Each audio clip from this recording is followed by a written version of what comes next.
On a avec nous Nicolas Roumier, qui est directeur général de la Maison des Jeunes, et Jessie Croteau, qui est présidente du conseil d'administration. Bonjour, monsieur. Bonjour. Bonjour. D'abord, moi, je pose des questions et vous me répondez selon à qui va la réponse.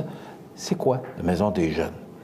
Bien, la Maison des Jeunes, Michel, c'est d'offrir un milieu de vie qui est sécuritaire pour nos jeunes de 12 à 17 ans de Montmagny, de la grande région de Montmagny, finalement. Et puis, on va essayer de leur offrir des activités soit ludiques, sportives ou éducatives. Tu dis on va essayer, mais vous essayez déjà, on parce que ça fait quand même longtemps que ça existe, la Maison des Jeunes. Ouais, ça fait au-dessus de 30 ans que la Maison des Jeunes existe à Montmagny. Puis qu'on essaie de garder cet endroit, comme je t'ai dit, sécuritaire et propre pour nos jeunes qui en ont vraiment besoin, autrement dit, là, qui veulent venir se recueillir, jaser, qui ont besoin d'aide aussi. Donc, on offre tous les services d'aide aux jeunes. Le recrutement se fait comment, Jessie? Le recrutement, bien, c'est quand même assez difficile de garder toujours... tu sais, le recrutement, là, cette année, on a organisé le bal des finissants. Ça fait 3 ans qu'on organise le bal des finissants pour 2 écoles primaires à Montmagny, dont Saint-Amand et Saint-Nicolas. Oui, on en a parlé dans les nouvelles récemment. C'est ça. Oui. Fait que, tu sais, c'est notre façon, nous autres, d'aller chercher la clientèle plus jeune. On a des choses à la polyvalente aussi, à la Louis-Jacques Cazot. On va chercher des jeunes là aussi. Mais tu sais, c'est toujours garder un roulement. C'est sûr que les jeunes viennent, ils partent, ils reviennent. C'est toujours... C'est une base volontaire. C'est ça. Nicolas, vous êtes directeur général. Parlez-nous un peu du travail que vous effectuez à la Maison des Jeunes. Bien, on essaye de proposer, comme Jessie l'expliquait tantôt, on essaie de faire une programmation qui est vraiment adaptée aux besoins des jeunes, à ce qu'ils nous expriment. Et puis, c'est ça, on répond des fois à des problématiques auxquelles ils peuvent être confrontés. Okay. Que ce soit des questionnements sur des problèmes des fois de consommation, ça peut arriver, il ne faut pas se le cacher. Des problèmes qui sont rattachés des fois à des problèmes en famille, etc. Donc nous, on essaie de leur répondre du mieux qu'on peut avec des intervenants qui sont quand même pas mal spécialisés, en éducation spécialisée, en techniques d'intervention, différentes formations qui sont directement attachées en fait à la jeunesse. OK. Mais concrètement, il se passe quoi, là? Les jeunes comme qui se rendent à la Maison des Jeunes, il se passe quoi, là? Est-ce que, en gros, si on parle d'une journée type, une journée type. Nicolas? Oui, je comprends. En fait, nous, on propose des activités, donc vraiment des ateliers spécifiques à des heures données, que ce soit des ateliers de prévention, comme j'en parlais tantôt, soit des choses qui sont un peu plus informelles, que ce soit de la construction de différents objets. Par exemple, on a eu le projet de nichoir avec le Face au Dragon, qui était passé dernièrement aussi dans les journaux. Ça peut être, vu que c'est une base volontaire, les jeunes peuvent participer à l'activité ou pas. Donc s'il ne participe pas à l'activité, il a toujours la possibilité d'accéder à Internet, par exemple, de regarder des films, de jouer aux jeux vidéo. Donc c'est quand même assez large. On a une programmation qui est proposée aux jeunes, mais après c'est vraiment sur une base volontaire. Donc c'est ça. Ils s'adaptent en fonction de leurs besoins, de leur goût et de leur envie du moment. Il y a combien de jeunes actuellement à l'intérieur de la Maison des Jeunes? Il y a environ à peu près une moyenne de 15 visites par soir à peu près. On est ouvert du mercredi au samedi soir. On a 700 heures d'ouverture en plus de nos activités exceptionnelles spéciales qu'on a durant l'année, comme l'Halloween, party de Noël et ainsi de suite. Fait que c'est en moyenne à peu près entre 2400 et 2500 visites là, par année. C'est financé comment? On a un financement. Vous prenez l'argent dans vos poches ou comment? Non, c'est sûr qu'on a un financement. À peu près le quart de notre budget est financé par l'Agence de santé, donc le CIS. Et puis... le CI3S? Le CI3S, tout à fait. Okay, Puis le reste, c'est le conseil d'administration et surtout Nicolas qui fouille, qui fait du démarchage auprès des clubs sociaux. C'est ça. La Ville de Montmagny, différents organismes aussi qui vont nous aider là-dessus. Fait que c'est le corps, justement, qui vient du CIS, puis le reste, c'est l'excellent travail de Nicolas là, pour aller chercher le reste pour le roulement là, annuel. Là. Arrivez-vous à boucler le budget à la fin de l'année? Hein? Normalement, oui. Cette année, on fait un petit déficit. L'année passée, on a fait un petit surplus. Nos finances, équilibre au niveau du budget. Nos finances sont vraiment là... c'est serré, là. On n'a pas énormément de marge, mais d'un autre côté, on assure quand même des services à la population au-delà de notre mandat du 12-17. Je parle notamment du travail de rue, qui est quand même un gros morceau à Montmagny, puis qui est extrêmement important parce que ça ne cible pas exclusivement les 12-17 ans. C'est vraiment très large, et puis c'est sur des problématiques vraiment importantes de santé publique sur le territoire. Nicolas, c'est important pour les jeunes d'avoir une place pour se rassembler? Parce que, bon, on connaît, il y a des problèmes auprès des jeunes. Le fait de se rassembler, il y a de la surveillance, il y a un du encadrement. Mais c'est pas de la délinquance. Non, ça c'est l'image. Oui, c'est important de le mentionner C'est aujourd'hui. un peu une image, mais c'est pas ça, la maison des jeunes. Ça n'a absolument rien à voir. C'est important de le mentionner. Oui, puis on va le dire encore, puis je le dis face à la caméra. C'est extrêmement important de bien entendre ça aujourd'hui. Il y a un encadrement, il y a des réglementations qui sont appliquées, des règles, le comportement aussi également, et on est extrêmement vigilant aux attitudes des jeunes. Puis c'est ça, on a ce qu'on appelle une tolérance zéro, c'est-à-dire qu'un jeune qui rentre en état de consommation est suivi directement. On fait une intervention avec ce jeune-là, puis on lui fait comprendre qu'il ne peut pas rester dans les locaux. Donc, il n'y a pas de consommation ni à l'intérieur de la maison des jeunes, ni autour de la maison des jeunes. Puis, c'est ça, on applique un règlement quand même assez strict. Puis, on est aussi dans l'obligation de respecter ce règlement parce qu'on dépend notamment de l'Agence de santé et de services sociaux. OK, donc c'est très strict. C'est très strict. Vous avez des règles quand même très strictes à suivre par rapport à ça.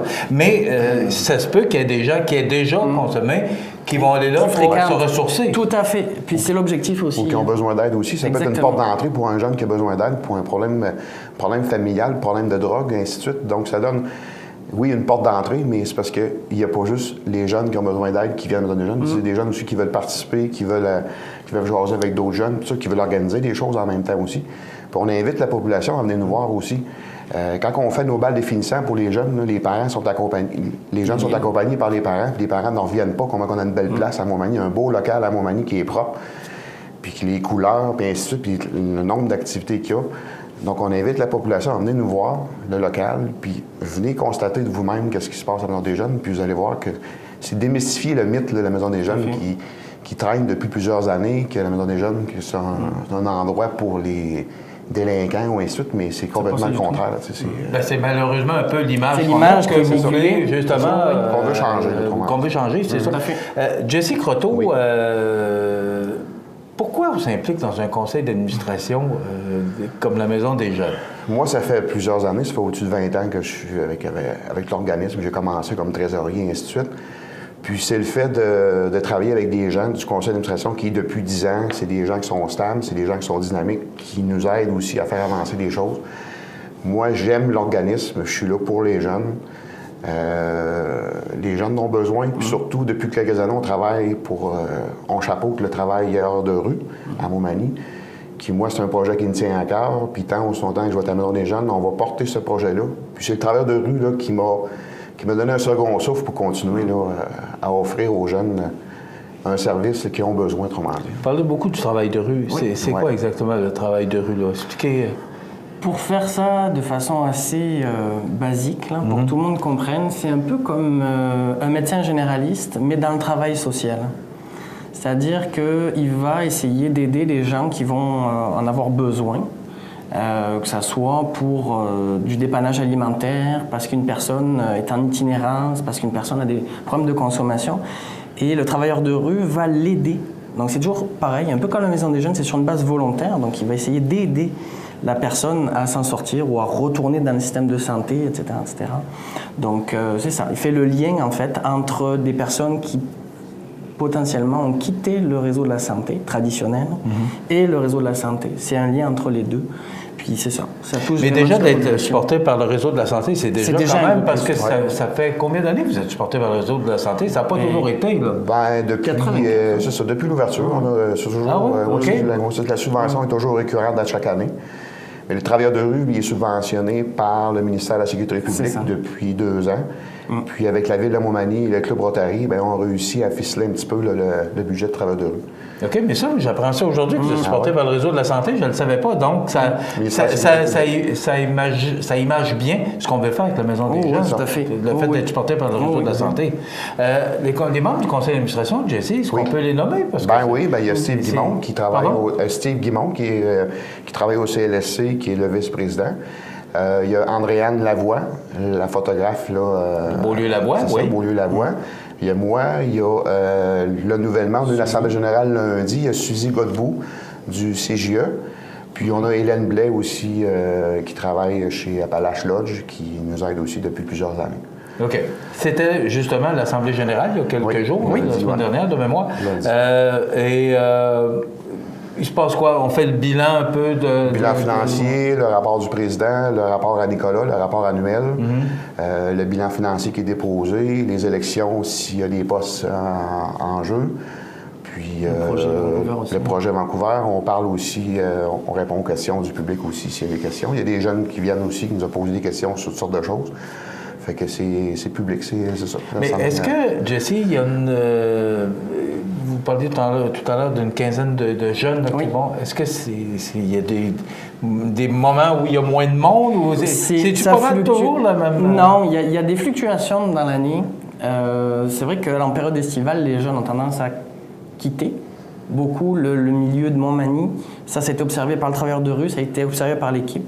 Donc nous, on a une fermeture estivale qui a été décidée là. Puis c'est le travailleur de rue qui prend vraiment à charge la maison des jeunes puis les alentours, donc toute la ville. Mais est-ce qu'il y a une clientèle suffisante pour maintenir une maison des jeunes à Montmagny? Oh oui, largement, là, sincèrement oui, parce que la quinzaine de jeunes, c'est une moyenne, mais ça arrive des fois qu'on monte à 30-35 jeunes dans la maison des jeunes. Là. C'est pour ça qu'il y a systématiquement 2 ressources qui travaillent chaque ouverture, là, du mercredi au samedi. Puis là, on a un beau projet aussi. Oui, allez-y donc. Oui, j'en en parler un petit peu, là. Oui, rapidement. On va en parler rapidement, mais c'est quand même un projet d'envergure. C'est un voyage qui va avoir lieu du 8 au 31 juillet pour 6 jeunes de la ville de Montmagny qui vont partir jusqu'à Vancouver. Donc ça, c'était un projet qui a été mené depuis 1 an et demi. Puis je voulais remercier les commanditaires du projet. Donc je vais en profiter. Donc JM Thibault Montmagny qui nous a commandité le minibus pour le trajet. On avait des partenaires financiers comme la Caisse des Jardins, le Club Richelieu International, Concertation Prévention Suicide. Et la ville de Montmagny également, qui a été un partenaire. Ça consiste en quoi ce projet-là? Concrètement, c'est ces jeunes qui vont à Vancouver pour faire quoi? En gros, l'idée, c'est de découvrir la francophonie à travers le Canada. Donc, c'est un mélange à la fois de découverte du pays, de la francophonie, de travailler aussi sur les saines habitudes. Puis, c'est ça. Donc, c'est vraiment un voyage de découverte à travers le Canada. Bien, bravo pour ce beau travail. C'est la Maison des jeunes à Montmagny. Donc, si on veut avoir de l'information, on appelle... Directement, on va sur le site internet mdjmontmagny.com. Donc, on a vraiment l'ensemble de l'information. Ou sinon sur la page Facebook de la Maison des jeunes, qui est quand même l'outil. Puis on est situé près du tennis, là, près du parc Richelieu, là, près du tennis. Il y a des projets Juvin, moi, qui a des projets dans l'air d'agrandissement. Est-ce que mes sources sont fiables? Agrandissement, je pense que je ne sais pas où tu as pris tes sources, mais pour l'instant, là, on est bien qu'on est là. C'est sûr qu'il y a des projets peut-être avec le skatepark et ainsi de suite qui s'en viennent. Fait que il y a peut-être des choses. Non, mais l'agrandissement à côté avec les communications régionales qui doit déménager prochainement. Là. Alors, pour l'instant, bien... On sait tout, c'est pas nouvelle, on sait tout, on est au courant. Ils ne veulent pas parler, ça paraît. On a eu un petit problème de lumière là, qui se sont éteintes durant l'entrevue. On s'excuse, mais on vous voit quand même très bien à l'écran. Alors, bravo pour ce que vous faites, Nicolas Roumier, directeur général, Jesse Croteau, président du conseil d'administration. Bravo pour ce que vous faites. Le site Maison des jeunes... mdjmontmagny.com. Montmagny.com. Ou le Facebook, là, qui est toujours actuel. Puis le voyage à Vancouver, vous allez pouvoir le suivre sur le Facebook, la Maison des jeunes. Vous allez pouvoir suivre le périple là, des jeunes là, du 8 juillet jusqu'au 31. Jusqu'au 31 juillet. Je vais au courant. On va en parler régulièrement aux gens pour qu'ils puissent vous suivre. Parfait. Bravo pour le travail que vous faites. Merci Michel de nous avoir accueillis. Alors voilà, Nicolas Roumier qui est directeur général, Jesse Croteau, président du conseil d'administration de la Maison des jeunes à Montmagny.